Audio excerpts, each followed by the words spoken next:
Hey there, welcome back to Tree Hill Projects. On today's video, we've got a computer that I'm sure many of you out there are familiar with already, the IBM 5150 computer.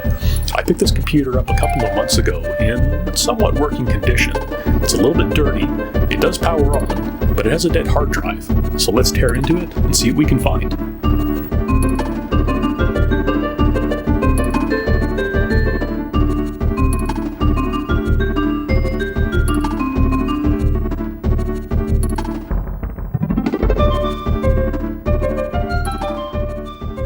Like I said, this thing's a little bit dirty on the outside. Not the worst thing I've seen, but definitely still needs to be cleaned up. The biggest exterior blemish on this machine is the burn-in you can see on the 5151 display. It's hard to make out here, but it definitely seems to be banking software related. On the back, we can see a sticker saying that this machine came by way of Universal on Isabel Street in Winnipeg. Always cool to see where these machines came from. Based on the sticker and what I can make out of the burn-in, it seems like this computer was definitely used in an office of some kind. We'll have a closer look at the cards on the inside when we get there, but for now just notice that this is a B revision computer. Of course, before we open it up, we have to clean it from the outside.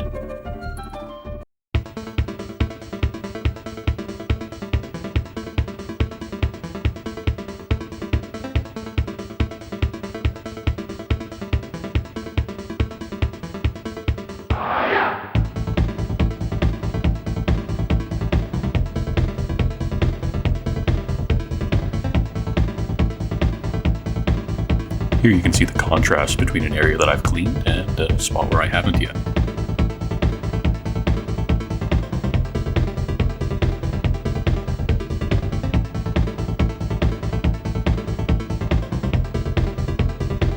Some weird gunk on the keyboard cable. A little bit of a scrape and we can get that right off.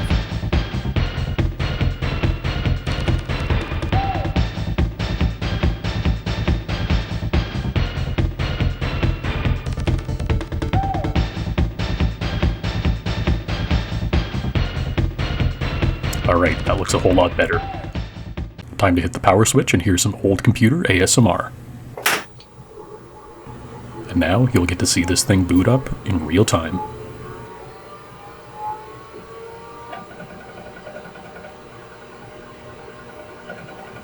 Sure does make you appreciate how fast computers boot up these days. Bumping the microphone into the table is just part of the experience. We got a cursor. Indeed we do. Good observation.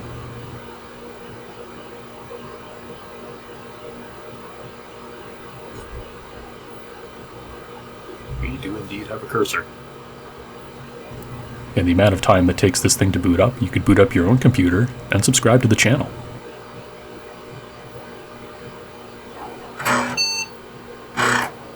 Oh. Floppy drive. Once again, stating the obvious. Disk boot failure. Alright. And there you have it. The computer is powering on, but unable to boot. And now it's time to take it apart and see what we can find inside. One of the other ways you can tell this is a B revision computer, aside from the B, are the 5K screws on the back.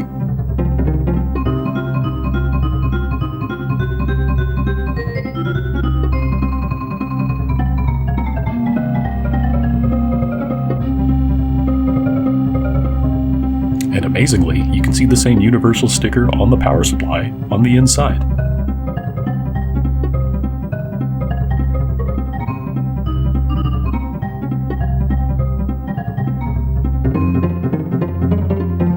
Out come the cards, starting with this Western Digital hard drive controller. And out comes the hard drive. This is a Seagate ST238R 32 megabyte hard drive. This was definitely added later on.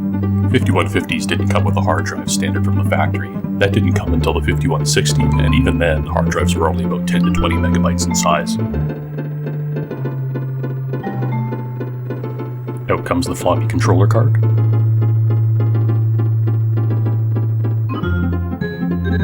Next, the MDA video card.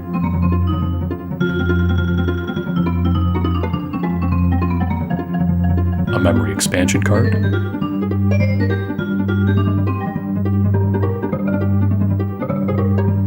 and an async card. Next is the Tandem TM100 5¼ inch full height floppy drive.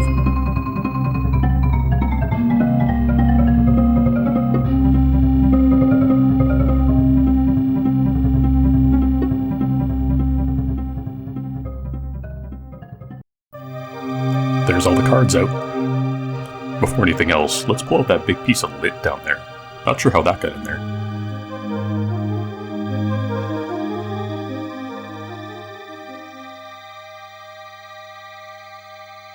Let's take out the motherboard and the power supply.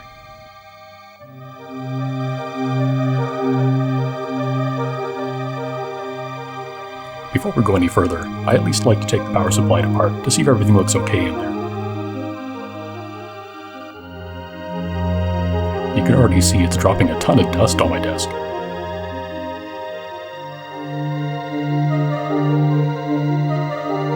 This is only a 63.5 watt power supply. Not very big by today's standards for sure. Taking out that hard drive will hopefully lessen some of the load on it. It has the same nuts for the most part around the outside, but has 2 Torx security bit series on the top and 1 on the side.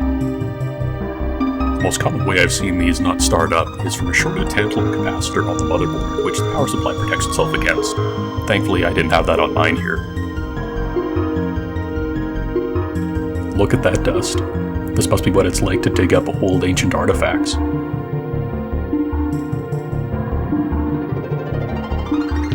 And our dusty Panasonic fan. I won't replace it today, but maybe someday. A quick blast with a bit of compressed air, and we're looking a whole lot better. Nothing else looked out of the ordinary, and the system was powering on, so we'll put it back together. These power supplies seem to be built quite well in my uneducated opinion. With the fan on top, short circuit protection, the big chunky power switch on the side, they seem to be well built units.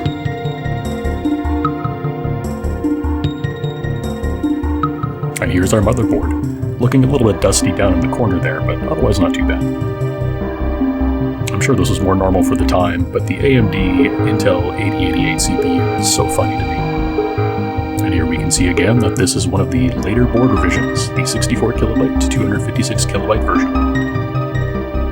We'll give it a clean off with an ESD safe vacuum. The RAM is in the top left of the board here, and you can see it has a full 256K. And there we are, looking a whole lot cleaner now. No sense in putting a clean board back in a dirty case, so let's get that case cleaned out.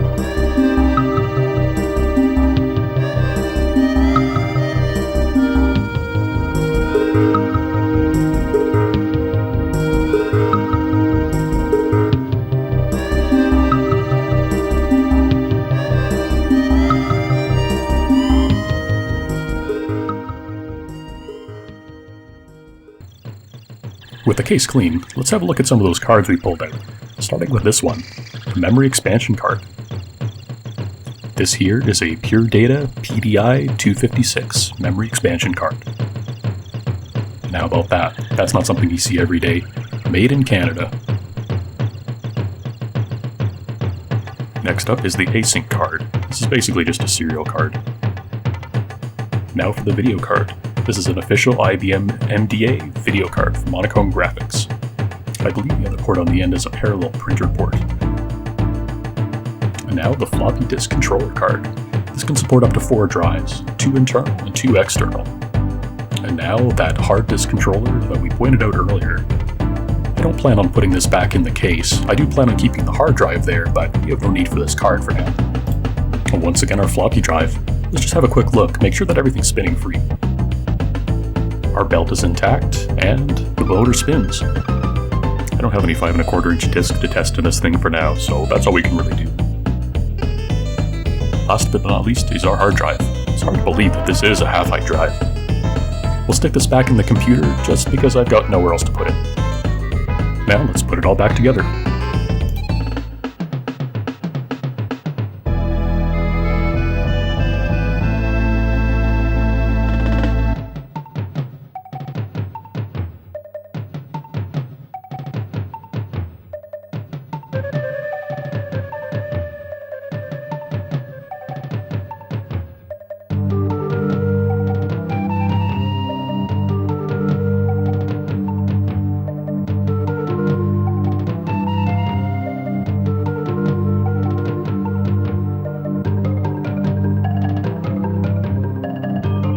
want to put the basics back in just to make sure that it's still working. So that means for now we'll just put in the floppy controller card and the MDA video card.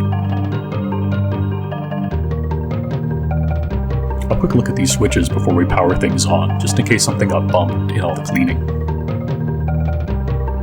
This is how you tell the computer what you have installed in it. It won't be able to detect anything unless you tell it here. Even basic stuff like how much memory you have installed, how many floppy drives, whether you have a math coprocessor, etc. I won't be putting in the memory expansion card for now, so I'll have things set up for 256 kilobytes of RAM. With all the important parts installed, let's go ahead and give it a power up. Once again, in real time. This time it should go a little bit quicker, considering we don't have as much memory to check with the expansion card taken out.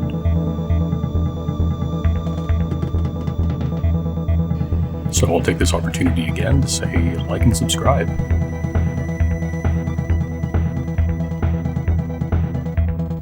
Apologies for the light on the display. The screen is very reflective and kind of hard to film. Looking good. We're booted into the IBM Basic. Here's where some of the trouble began. I already admitted I don't really know too much about this computer and how it operates, so when it booted up and said it only saw 64K, I was a little bit confused. I proceeded to go down a bit of a rabbit hole to try to figure out why this was. I tried to reseat the RAM, I checked all the switches on the motherboard to make sure they were in the correct position, but every time, I got the same thing. 64K seen, not 256. Double checked the switches, made sure they were making continuity. 64K. It was at this point, I knew the computer was working, but I wanted to run some diagnostic software to see how much memory this computer was actually seeing.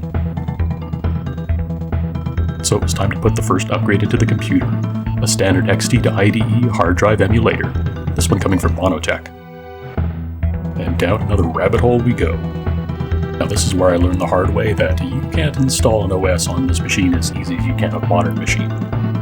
I don't have any DOS floppy disks in order to install in here, and I wasn't even sure if the floppy drive was working anyways. So I tried to get the CF card formatted and working on a modern computer before transferring it over. I tried virtual machines, I tried formatting and just dragging the software over, but nothing worked. That wasn't until after a couple of hours of trying, I decided to hook up a GoTech and install the DOS that way onto the CF card. I'll probably tell the story another day, but I almost fried this GoTech in an Amiga a couple of years ago, so I wasn't really sure if it was going to work. With this janky setup, however, and after trying multiple times, eventually, it did.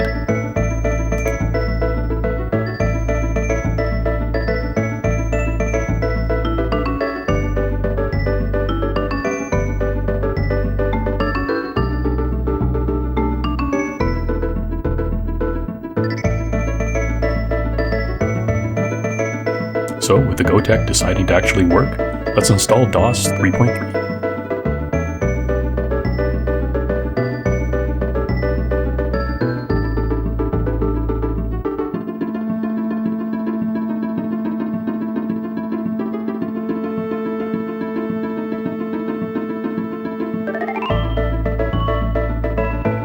You gotta love how crisp text looks on a monochrome display.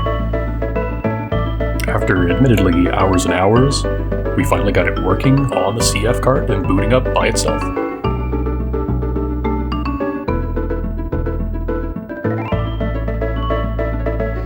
And there we have DOS 3.3. This is where I found there's actually a program in DOS to check how much RAM we have, and sure enough, it was seeing 256. So I threw in that RAM card, configured the switches, and here we are. We're seeing the full original amount working. Seems like this would have been a fairly well-equipped computer for back in the day, but a weird amount of RAM at 488K, especially with that last bank missing on the memory expansion card. Now that we finally had a working computer, it's time to put in the next upgrade. A memory expansion upgrade as well from Monotech, which can bring this computer up to 640K and potentially even higher, depending on what your configuration is.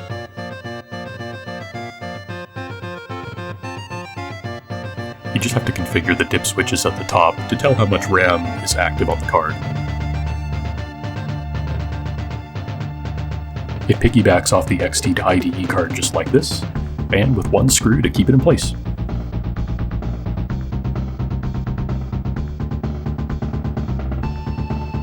After configuring the switches for one final time, we have our full 640K.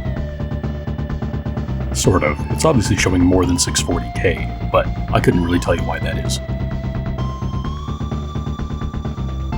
Before we go ahead and run some programs, we've got one more mod to put in.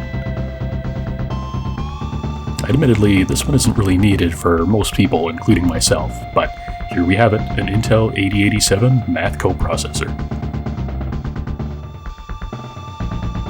Let's put it in that empty slot. Of course, you also have to configure the dip switches to tell it that you have a math coprocessor installed. Let's run check it, see how the system stacks up.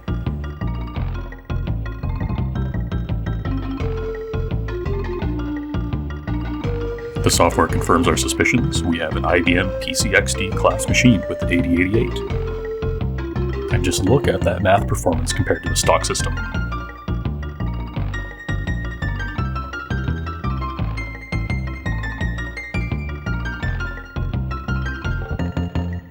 Quick look at the video specs. And a look at the hard drive specs. No surprises here, we've got a fast CF card, much faster than any hard drive this thing would have had in it. Hopefully for the last time in a while, let's put it back together.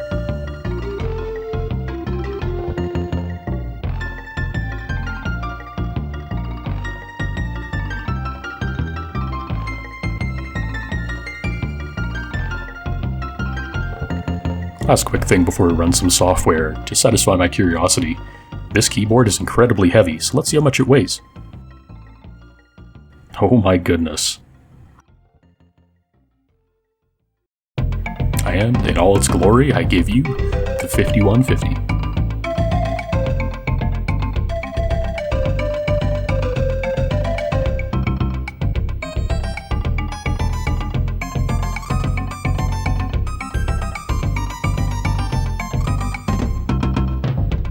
First up, Tetris.